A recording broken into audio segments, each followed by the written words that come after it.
Bhavnagar police હવે ચેતીને રહેજો, કારણ કે જિલ્લા પોલીસ વડા રીલ્સની બહાર રિયલમાં આવી ગયા છે। ભાવનગર જિલ્લા પોલીસ વડાએ ગઈકાલ બાદ આજે ફરી પોલીસ અધિકારી અને કર્મચારીઓને ચેતવણી આપતી કામગીરી કરતા હાલ ભાવનગર પોલીસ બેડામાં સોંપો પડી ગયો છે। પોલીસ વડા હર્ષદ પટેલે 400 રૂપિયાની લાંચના વિડીયો મામલે પણ કાર્યવાહી કરી છે અને કેસની નબળી તપાસ અને આરોપીની સુવિધા મામલે પણ કાર્યવાહી કરી છે। વિગતે વાત કરીએ, ઇન્સ્ટાગ્રામ રીલ્સથી મશહૂર આઈપીએસ અધિકારી હર્ષદ પટેલે શું કાર્યવાહી કરી છે અને શા માટે કરી છે। વૈષ્ણવજન તો તેને કહીએ જે પીડ પરાઈ જાનાને રે।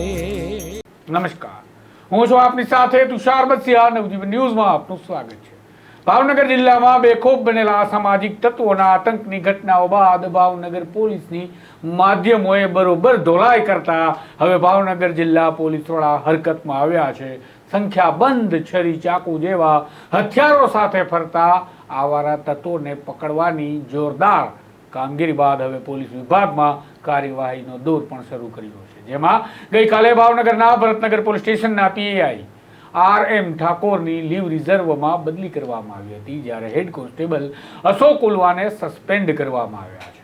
માહિતી મુજબ પીઆઈ રાઠોડે તેમના તાબાના વિસ્તારમાં આવેલા એક કોચિંગ ક્લાસની માથાકૂટમાં આરોપીઓ પ્રત્યે કૂણું વલણ રાખ્યું હતું અને તેમને ભારે પડ્યું છે, તો કોન્સ્ટેબલ ઉલવાને આ કેસની તપાસમાં ઓછી સક્રિયતાનું પરિણામ સસ્પેન્શન સ્વરૂપે ભોગવવું પડ્યું છે।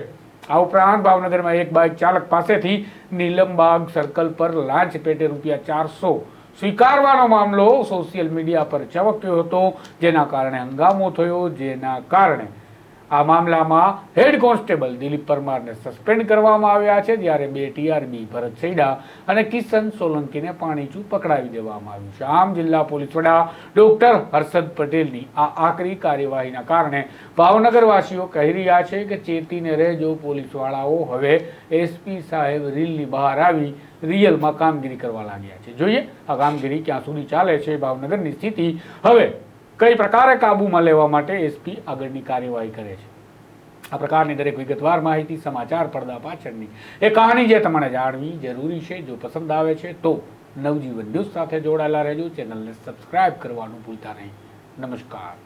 વૈષ્ણવજન તો તેને કહીએ જે પીડ પરાઈ